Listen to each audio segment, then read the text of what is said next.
Excited. We're super excited to have this amazing panel with us today. We've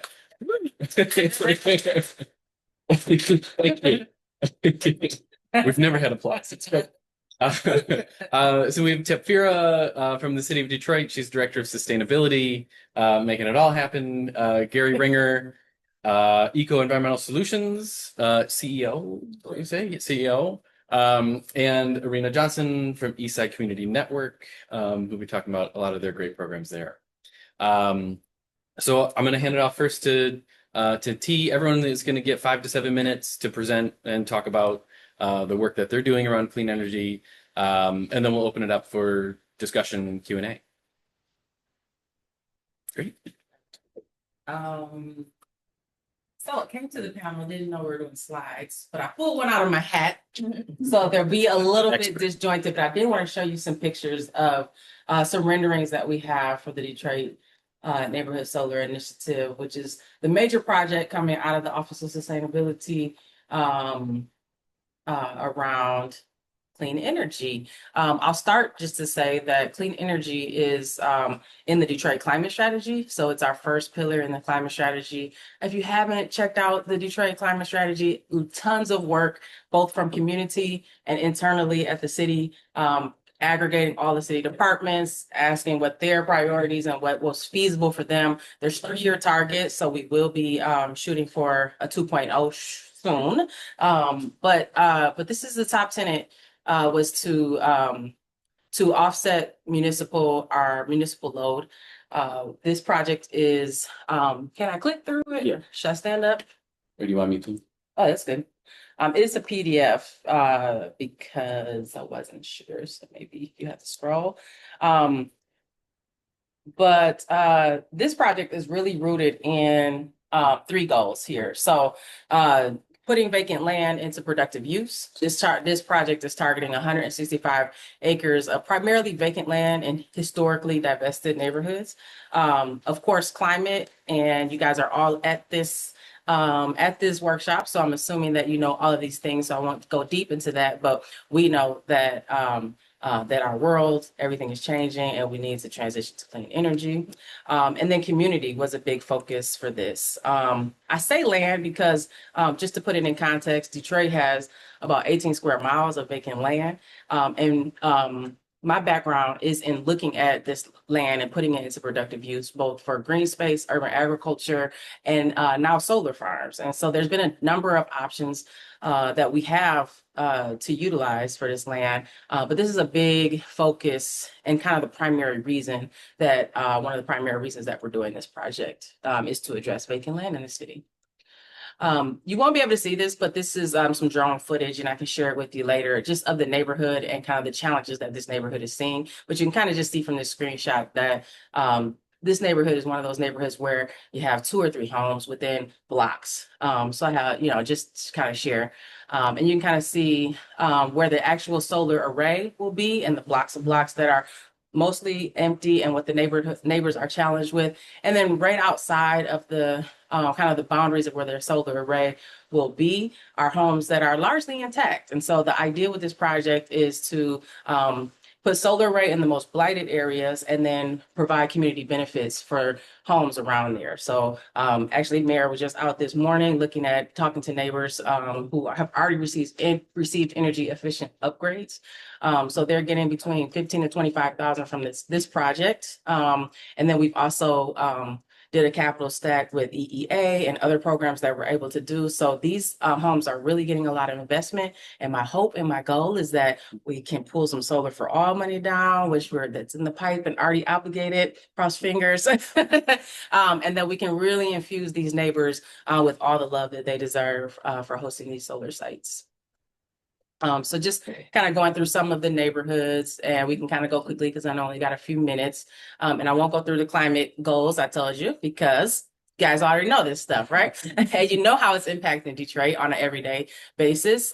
So we can go forward because I did just want to share a little bit, keep going around. Our Detroit inventory shows that like most cities, that municipal buildings and facilities take up the large share of greenhouse gas emissions. So that's why we're targeting offsets to our buildings. This project is offsetting 127 buildings in the city.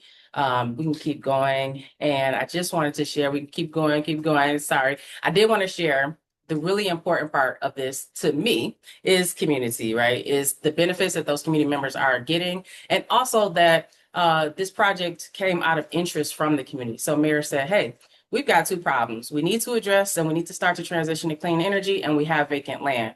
How do we put those two together? And we put out a solar interest forum for neighbors who are experiencing extreme vacancy in their neighborhoods. And so I just wanted to ground us in understanding, because sometimes the city can get a rap, and I understand because I have been on both sides now. But this is truly a project where the neighbors have asked for this to come to their neighborhood, and as something that's addressing blight in the neighborhood. So I'll pause there. I got lots to say about it, but we can get into it later because that was just my introduction.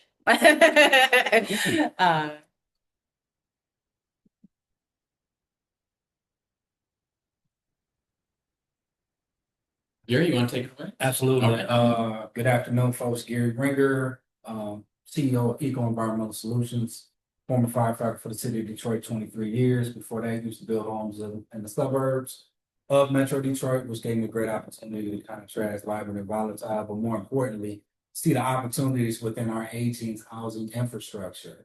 And so within that, I utilize my equity lens to create environmental solutions to support those needs from an environmental remediation perspective. So whether that be mold remediation, lead, asbestos, indoor air quality in regards to carbon monoxide, radon detection, anything and everything that could highlight issues that can further support and enhance the quality of life within residents' homes where they lie, where they reside. We've heard about air quality issues that are predominantly affecting residents from a corporate perspective, but there are a lot of issues that can be relegated within homes that folks can do just as far as weather sealing and minimizing carbon burning appliances, things of that nature. And when we're talking about inhabitants, residents that have different comorbidities, it's extremely important to minimize whatever you can, whenever you can. So from an education and advocacy perspective, I work with several nonprofit organizations, as well as a couple for-profit organizations supporting their home assessments when dealing with senior home repairs, as well as one of the projects in the solar neighborhoods, making sure residents understand the benefit of certain projects, whether it be you may want new windows, but you need to prioritize your roof, and normalizing those conversations to make sure that they can maximize the benefits that are coming to those areas in regards to clean energy and opportunities. That's it. Thank you, Gary. And now let me pull up Rena's slides.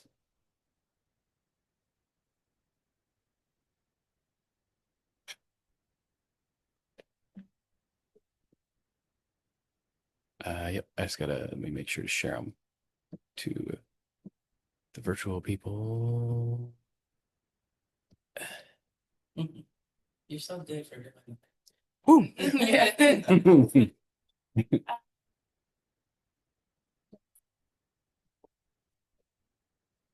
Environmental justice at Eastside Community Network. And then I did want to give just some context on like ECN, but like also like where we are on the east side of Detroit. For those that may not know, so we are a community wellness and resilience hub.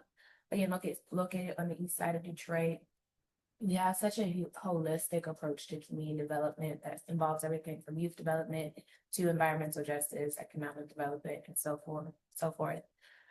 So we really work to build capacity with residents through education, advocacy, and resources. And you'll see that as we talk about some of the initiatives that we have. And then also just focusing and addressing environmental concerns with a particular focus on our community needs.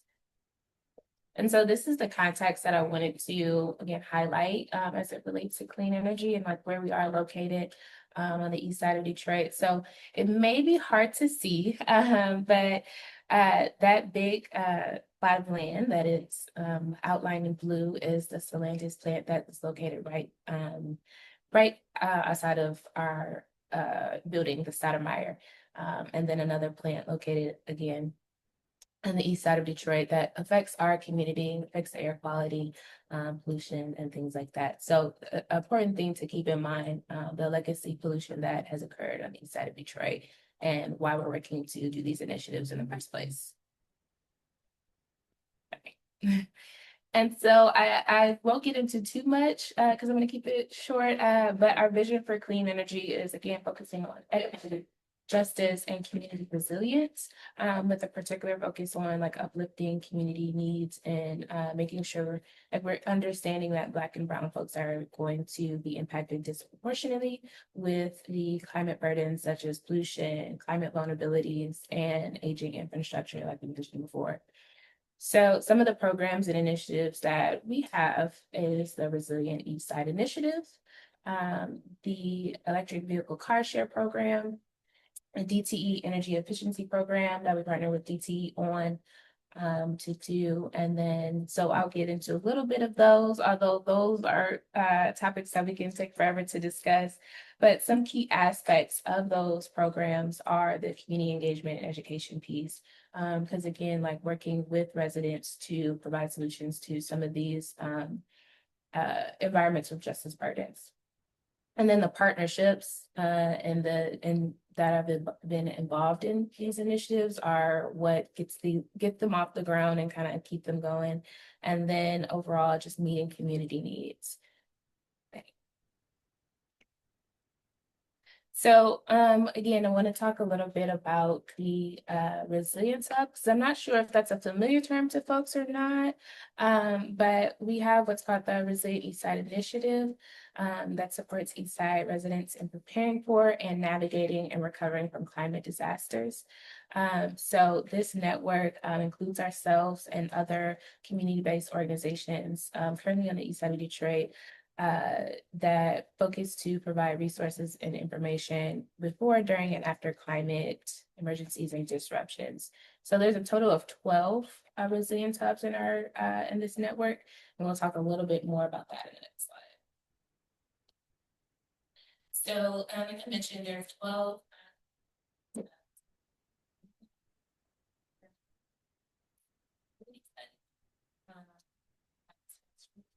conditions, solar exposure, structural integrity, energy needs, and things like that. We currently have 2 that have full solar and storage systems installed. And then we ourselves, ECN, are currently finalizing a contract to install solar storage on our roof. And so we've also applied for and continue to apply for funding to make this a more robust possibility in our community. And so that's something that we're continuing to do and implement across all 12 hubs. The next thing, again, just moving along, is the electric vehicle car share program that we have. This was launched by a larger organization, for their affordable mobility platform program in April 2024. So we're also 1/4 of the locations in Detroit, and I believe growing. And then this project sort of came out the idea of having affordable short-term use of electric vehicles, but also increasing access to clean transportation in rural and historically underserved communities in the U.S. So it's very significant because it is one of the first on the east side of Detroit. And so very proud of that. And also it just meets people's needs, other than the fact that it's eco-friendly, it's meeting people's transportation needs. This is just what I talked about before with the advantages, right? Talk about clean energy, but getting vehicles off the road, more vehicles off the road is also a benefit to creating more environmental justice friendly solutions. So we can go over that a little bit because I'm also sure you guys know a little bit about that. And then this is just talking about some of the challenges, right, with our lack of accessible and reliable public charging infrastructure, and lack of awareness with EVs and things like that, and how we're working to create more solutions to meet those challenges. And then thanks.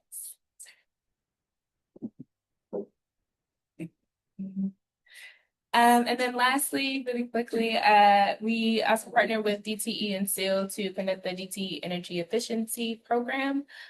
This provides free energy efficiency upgrades to low-income households within DTE service area.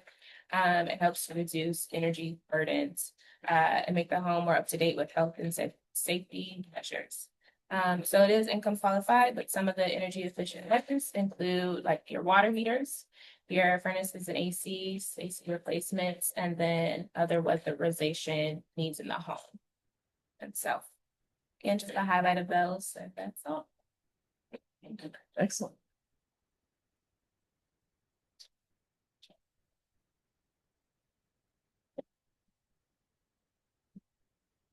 So now we'll shift into Q&A.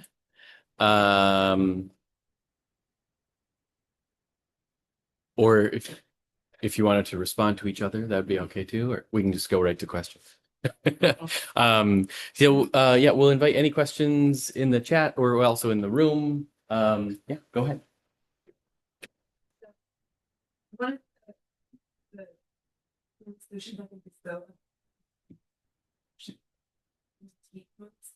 Not only for some of the air quality reasons you mentioned, but also because it takes people off of natural gas, fossil fuel, and it's also heating and cooling, which is, you know, a lot of people in Detroit don't have access to AC, which is increasingly a big problem. I'm just kind of curious if any of you have experience with helping people get heat pumps, and also like whether there are any. I feel sometimes that when we talk to nonprofits who have like partnership with DTE, DTE is very loath to get people off of natural gas, and whether there's any sort of like mention there with that. But I also I asked the question before I did want to say thank you to Arena, because the Eastside Community Network is amazing. We use the EV car share. We're going out. Keep that in mind. For your presentation, but we don't have a car, and you know, every month or so, we're like, it's so hard to not have a car in Detroit. You know, and that car share being so affordable, being on the east side where we live, has really like saved us from having to buy a car so far, knock on wood. So thank you for that. But I did want to address the heat pump question because I feel like it's sort of under-discussed. Thank you. I'm sure Gary has something to say about this. I know that. And sorry, can you just repeat the question a little bit for the folks on the Zoom? Yeah, for the folks on the Zoom. Sure. Sorry. Amy was asking about utilizing heat pumps and our experience with that, and kind of lifting that up as a solution.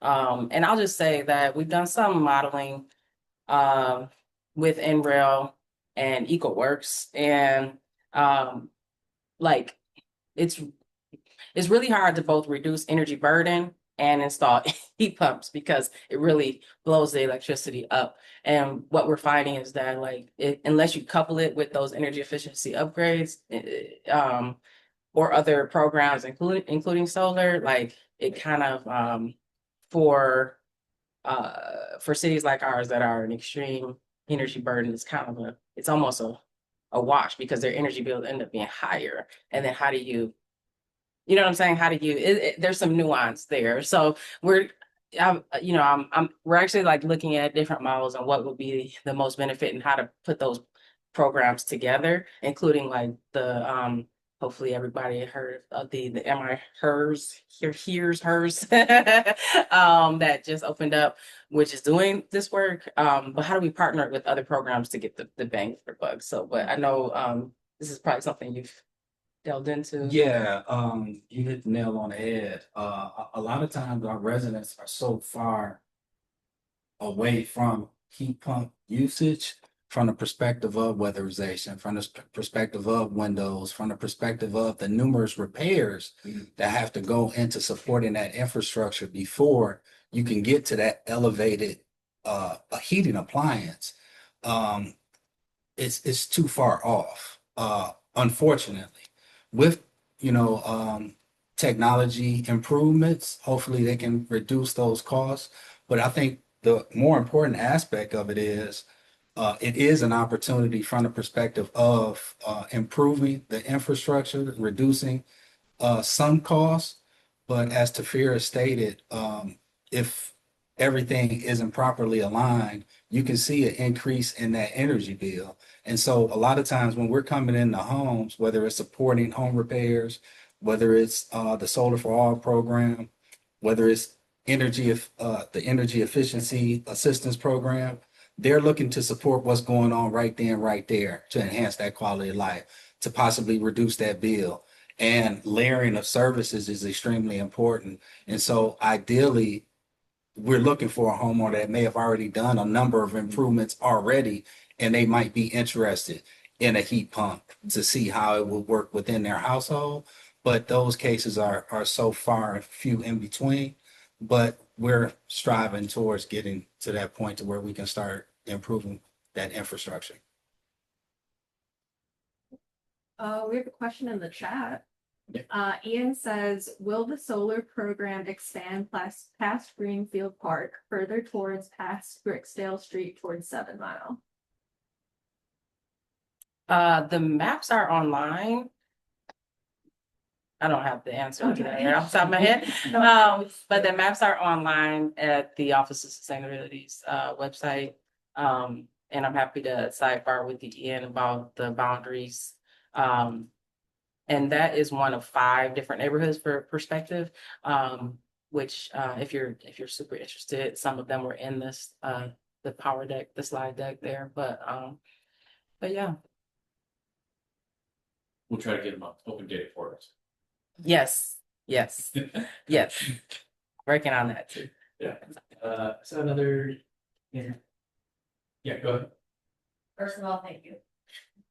Secondly, my question is, if we could step back a minute and consider the enormity of all of these topics, right? And the geography of Detroit. I hope that the appeal is to get folks to understand why it matters, right? You all spoke to that to different varying degrees and the resources available. So if someone who, this is all brand new, possibly very likely overwhelming, what kind of roadmap would you say this is where you should start? Something that's digestible, like maybe be a toolkit or something like that. This is the order when you're talking about layering those services, or this is where you start and or which order to do some of these things so that one, it's impactful for them and they're doing it in the most efficient, affordable way possible, and also align them with the resources that are available. Tis the question. Do you guys want to jump in? I have some thoughts. I do too, but let's just start. Okay. Well, I when you first said that, I'm thinking like, I mean, there's a couple of different kind of categories of people that we're needing to like target in this transition. So I'm assuming you're talking residential and like what residential homes can do. Because we do have like this roadmap to efficiency for building owners. But and then of course, many of you may know that the city is requiring buildings to benchmark now. And so we're working through that with building owners. But residents, first off, like I think it's really important to have those translators in the room, as you know, a communicator, right? And just I think people aren't thinking that we are literally in the middle of this huge transition, right? This once of a lifetime situation, and grounding us in that, as you're calling us to do, is something I talk a lot about. But words that we have to use. For me, I find that when I'm talking to people one-on-one, I can't use the sustainability words. Not any sure. I gotta go real and kind of translate that information, and start to have those conversations about broadly what we've done to our planet. You know what I'm saying? And where we are in bettering that. So, but then specifically to your question, is the adage is, reduce before so it's like, I just walked through like the health and safety measures, which, Gary kind of kind of brought up in terms of like some of the challenges that we have in Detroit, but hitting those health and safety, then the energy efficiency, then the electrification, and then the solar. It's, we kind of talked through those different pieces, but you're right, the why is so important, and translate the why um uh, to be applicable to the everyday Detroiter is super important. And then I'm really curious, like what you're seeing when you're talking to residents in the housing space. Yeah. I think it's a good question. And also to your point as well, like it is doing some translating work, like I'm sorry. It you making it plain, right? Like talking to residents very plainly about like the burdens that they are having, right? And then you can educate and sort of like translate some of the wording, right? Because you do want to make that connection piece, but starting off with the actual need and then what helps us too is like having these existing relationships with residents, right? Like it helps bridge that sort of trust to like go on this journey of like learning some of the new practices and the new things that clean energy brings, right? And I say clean energy like this because I'll be honest, in this space, like I don't say that a whole lot with our residents in our community, clean energy, right? And so again, it's translating it to understand what they have as a need, and then saying like, hey, here's could be this solution to your need, but Warm cost savings. yeah, or even like I mentioned the car share program, right? When we were sort of starting that program, of course it's electric vehicle car share, but we did some wording to say like, let's also consider naming this like a community car, because that like resides with residents a little bit more than like electric vehicle. Yeah. What is that? And so it's that wording too, meeting them where they're at, but having that mindset first to do that and not coming in with like your solutions and your like jargon around it. And so, yeah, and I just think that's like one of the ways to sort of like continue to bridge those gaps. That answered your question. Yeah, and I'll follow that up. I approach it from what's closest to me, and that first responder piece. Within being a first responder, became a emergency medical technician, was a CPR first aid instructor. Um, from there, just have always looked at the health impacts of how a lot of these inequities serve residents before, post, well, pre-bankruptcy. Our fire department responded separately to emergencies, right? So we would show up as a firefighter. I would show up on the scene to support EMS, whether it be extracting somebody from a car accident or some other situations. But post bankruptcy, we saw the need to support the EMS aspect of the work. We had longer than normal response times, which was on the news for years. Detroit has the worst EMS. You have one of our own guys on the news on a regular basis talking about our response. When I started doing training with the hazmat team, every time I went out of the city, every firefighter I met was either an EMT or a paramedic. So during the bankruptcy, that was something that was brought into the fire department to merge those services, and we respond in conjunction with it. And one of the things that really hit home was our the firehouse that I was predominantly working at the time, Joy Road in Southfield. We were one of the last medical first responder rigs to come on board, or MFR rigs. And guys throughout the city used to tell us, when you guys come on board, you're gonna be the busiest firehouse in the city. And that's exactly what happened. We went from approximately 100 runs a month to 300 runs a month because now we're responding to medical emergencies.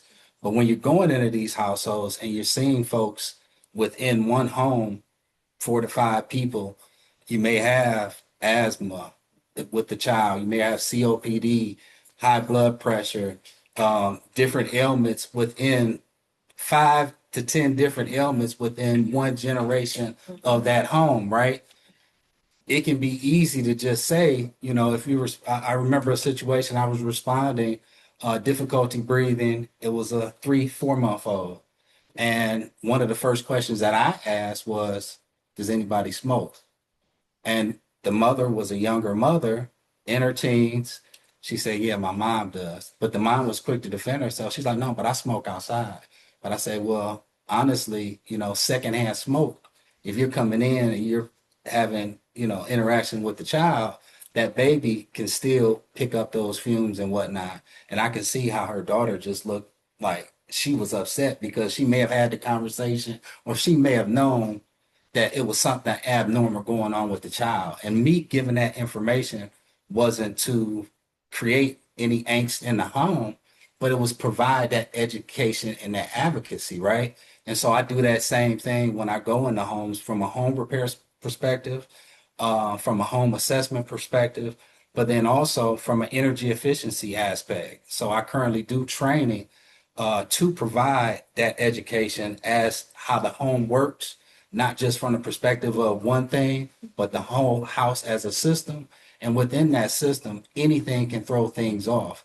The building, the environment, but then also the occupant behavior, so within that occupant behavior, what can we do to increase that education and advocacy of how certain things that they do can affect the environment, but then how you can minimize certain things by just doing things differently, whether it be reducing your usage, whether it be from a peak hour perspective, whether it be from going up to your attic, doing some air sealing and putting some insulation down.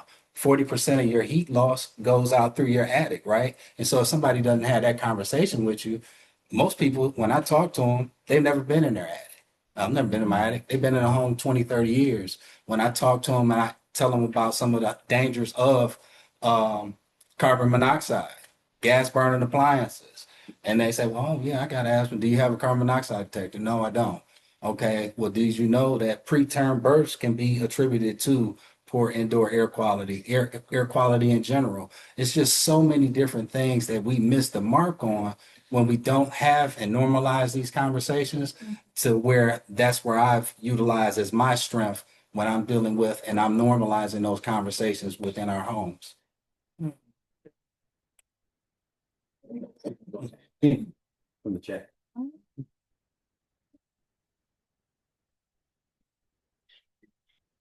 Okay. Yeah, go ahead. So I heard there's lots of solution around microgrid, edge grid, or even localized solar solutions. So I wonder what's the dynamic between those local solution versus dominant supplier of energy in general. Like, you can like it, did it not like it. So if you set up some independent side, small scale stuff, like how do we go through the governance, right? So do you hook back into that main system, or is it completely separate? So I'm just wondering what that dynamic looked like. Well, I can speak to the solar initiative. It is going back to the grid. However, as you probably know, DT and all utilities are having to transition as well. So this is ideally a win-win for them as well. So the one thing that we're still challenged with here in Michigan is enabling legislation for community solar, which would propel us. And I do know that,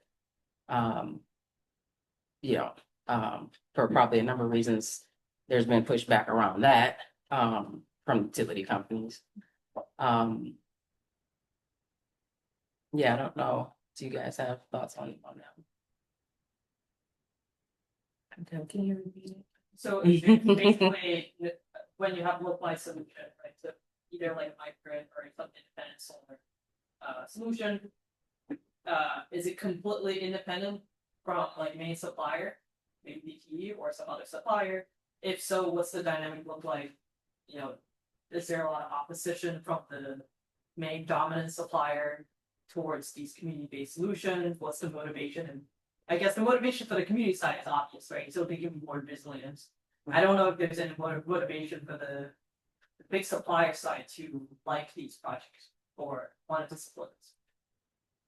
The other thing that comes to mind is working with more localized suppliers for solar. I believe one of the popular ones is Fighter Energy Solutions. If I'm saying that name right. And so are you from there? No, I no. Oh, but yeah, so working with more like localized suppliers. And so I have a colleague that works a little bit more directly with them. But I think that helps, and I believe they're like Black and Brown led as well. And so yeah, like them supporting like our vision, us supporting their vision, that sort of thing. That's what the resilience hubs. Yes, yeah, specifically for the resilience hubs, and I believe yeah, like our building as a resilience hub as well. All right, Aaron. Sorry, Aaron. I just was gonna add on, ask if I could add on to that, like as far as like a cooperative model. What is that an option? Because then you would maybe address some of those main supplier issues along with community solutions. Is a cooperative model something that's being considered or looking at best practices? Yeah, are you talking specifically for like large scale solar? Yeah. So it's funny because I don't know if you've been following the Solar for All pilots that came out and kind of the overall funding. Obviously, it's really pushing for community solar because you're going to get a lot more bang for your buck than like the residential solar in terms of like just like number of megawatts you're putting online. I think again we're like again it's really so tricky because I'll say like with this project in particular, I think that was like one of the biggest pieces of controversy is like why is this going to offset municipal buildings as opposed to like the neighbors around the solar, right? That is like one of the biggest pieces of controversy. And to answer that, we have to look at Lansing and we have to look at enabling legislation that would force utility companies to support in the bill credits that would allow for like true community solar. But I will say in particular, and this is a little bit of a sidebar to what you're asking, but like in particular with this initiative, the energy efficiency upgrades that the homeowners are receiving around actually pencils out better than the like a subscription in community solar. I think like a typical subscription is going to be like $25 a month off your electricity bill, like if you look nationally. And it's like, but these homes, like, so it is like a creative community solar solution in a way. And I mentioned the Solar for All the funding because it's forcing those creative solutions. So I know a number of nonprofits were looking at, okay, so given the EPA guidelines in that grant, and I don't want to get all technical, but they are asking that 50% of the energy savings go to low and moderate income, right? So that changes the definition a little bit and helps us to think a little bit more creatively in this kind of legislative dome that we have in Michigan right now, unfortunately, right? And so I'll say that there are some creative solutions that I've been brainstorming in response to the Solar for All. Like some nonprofits are like, well, can we do that 50% savings in like services that we provide? Could that be like a share in the community solar? Like right now we're working on solar on public housing sites, which we can share with the residents in their bill. So like different creative solutions that kind of get us around the current legislation, but like at the end of the day, that's what we gotta hit, you know? Yeah. Oh, I'm sorry. Oh, no, I'm sorry. I was about to say, yeah, Ross, and Aaron, but like they but I think Aaron was thinking.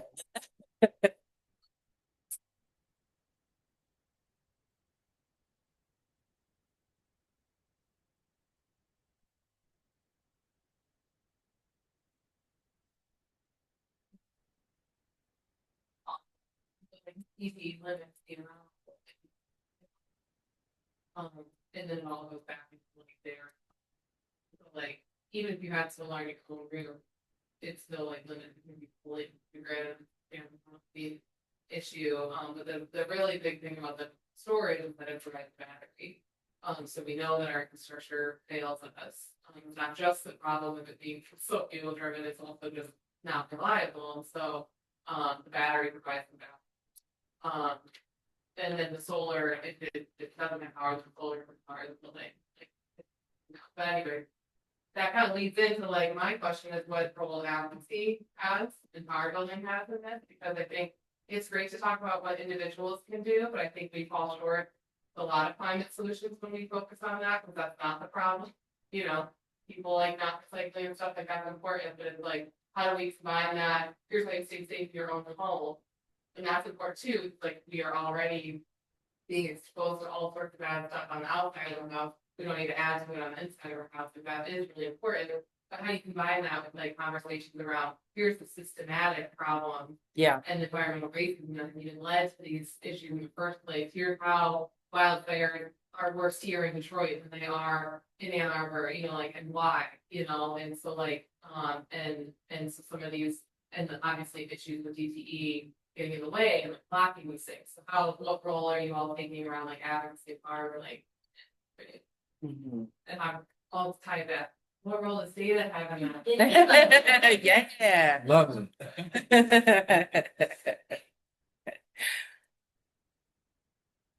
Don't love that. I say you just start where you're at, and then I think we all said it. Just as far as normalizing that conversation and knowing your audience, going up to Lansing as much as you can and advocating for those issues, stand in their face, even if it's a advocacy day that's not your day, you're still gonna see me. Hey, what's going on? Hey, how you doing? I've been successful like that, 3+ years advocating for home repair work and supporting senior-led households.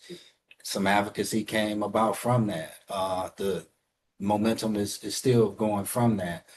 I think people are so numb to the enormity of the issues that they feel like it doesn't pertain to them.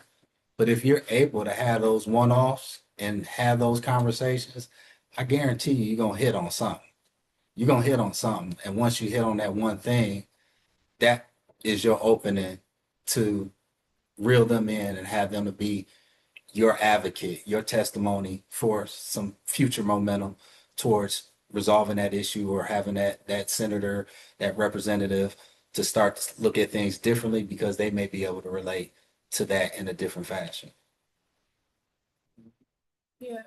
And I think, thanks, Aaron, for that question and that information. One of the aspects of our work at ECN is also largely advocacy. So we have what's called the Eastside Climate Action Coalition that meets monthly to discuss like climate concerns and issues in the community, but also like the solutions. And we've been working with that group of body to that group of folks to advocate to go to Lansing, to go to council meetings and talk further about these issues and concerns. And so equipping residents with that knowledge that and connecting the dots and the pieces with them as well, and activating them to be advocates, right? And so working with them to do that. And I think that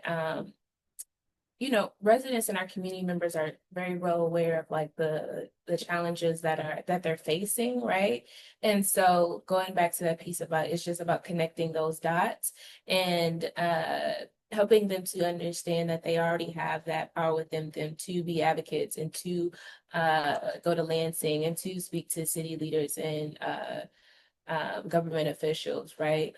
Sometimes it's equipping them with the words and things like that. But yeah, I think that's one of the things that we do and will like continue to do, using those group of folks that are closest to the problem, right? And those are your best advocates to go up there and talk to leaders around it. So.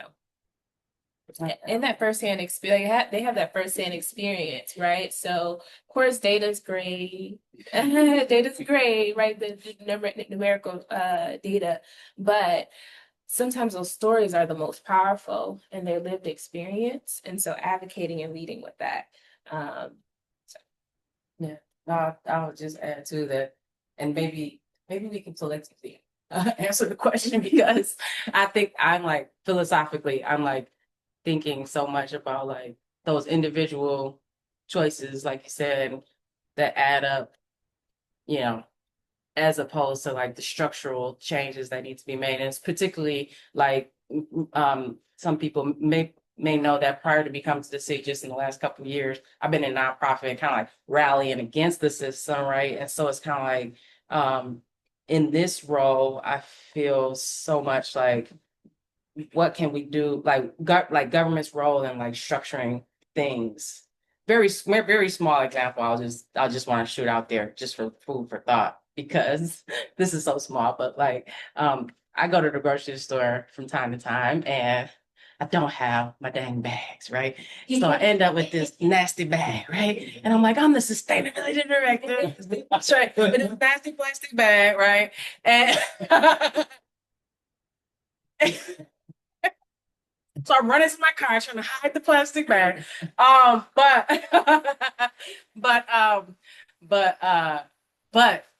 right. But then I back up, I go to the store owner and I'm like, because most stores are like supposed to like have where you can return the plastic bag, right? Because you can't, everybody knows you can't put it in your recycling bin, right? Okay. So so I go to the store owner, I'm like, just as a resident, I'm like, where's the place where I can recycle my plastic bags, please? And they're like, we don't do that. You know what I'm saying? Like kind of jokingly. But then I think about like structurally and policy wise, like how can I come behind that, like with my city hat on and be like, force stores to like, this is like a little example, but like, how do you set up the government's role in like setting up structures that make these everyday decisions easier? You know what I'm saying? And so I think a lot about this. So if anybody has answers, like let's just popcorn them in. But and then how does data come into that aspect? Yeah, I think we've time for one last question.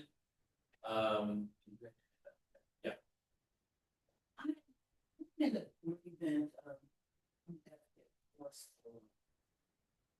Not necessarily the fields into build the community meeting stuff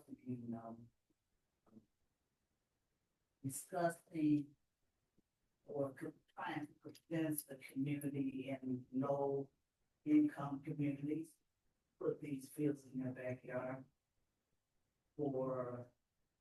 and I agree, one of the issues is that it's benefiting city municipal building downtown and not neighborhoods. And even if you give $2 for these surrounding residents that may live around a solar field. You know, we are gonna be, gonna give an increase every year, they're gonna take it back. The son I have, it's not high school. Nobody wanna talk about that. For me to get up in the morning, look out my window every day, have to see this high school. I'm an urban gardener too, so now they're saying I can grow my vegetables, do these things. But I like to look at my window and see a bird in the tree, see maybe flowers growing above. So the person that I have to go underneath it and see it. Maybe even a cat running the feet. And I think that's highly inconsiderate to ask people with low income to have to endure that type of observation on a daily basis. And you know, being able to, being a person that loves nature, I don't know who wanna look at that. Yeah, it's a definite mind switch, right? And I respect your thoughts on it, Roz. I think one of the things I think about, you're an urban farmer, I think about in our systems, so many things are invisibilized, right? Like food production is invisibilized. So people might walk by your farm. In many cases, we were passing the urban animal ordinance, right? And a lot of people, I don't want to see chickens, right? I don't want to see what I'm consuming, right? I'm consuming it, but I don't want to see it. You know what I'm saying? I don't want to see it when out in where I'm at. You know what I'm saying? And I think that, it's the same way in energy. It's like we want to go into the home and we want to flip the switch. We want to have air conditioning.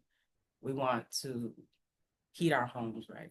But we don't, in some ways, we want to be disconnected from the generation of that, right?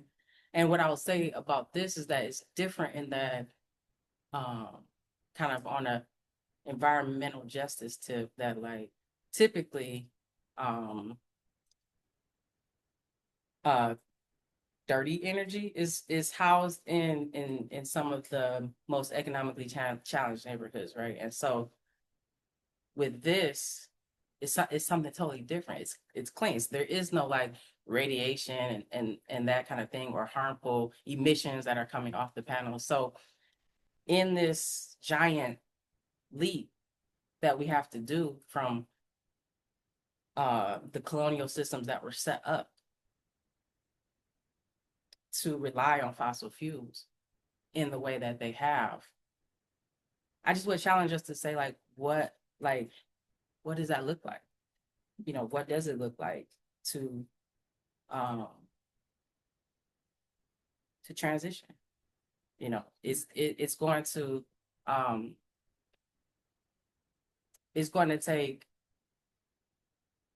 our cities are going to look different. I'm just saying now, come on. Yeah. Way, feel, and even put residents, we some, we have those empty fields, but we do have a housing issue. Yeah. And then put housing, at least I'm looking at, the neighbor, look at these towns, day in, day out. It's unfair to any neighbor. Yeah. I mean, you could say it's unfair also to be looking at blight or people dumping. And here in this case, here in this case, these areas will be maintained by the developer, in some and landscaping and all of that. So, I hear you. And if it's not for your neighborhood, then, hopefully you made your voice heard in that process. If you have a thought. Well, I'll add this, but I think you actually have architected design. thinking about solution, how to make it less of a nice. You know, maybe change what's perceptive to better design, a way, a better framing on what it looks like. But I acknowledge that it's a big issue, not just for a big scale, also for large scale solar farms. That was also a main barrier they could be. It's rural residents are up. Right, so very legitimate issue if we have people working. So, we're a little over time, so I want to thank our panelists again so much. I always make a couple of plugs at the end. Check out our latest data tool, votedetroit.org. Do you want to know what council district you're in? Because there's new ones. Also, do you need to know where your polling place is? Plug in your address and you can figure all this info out.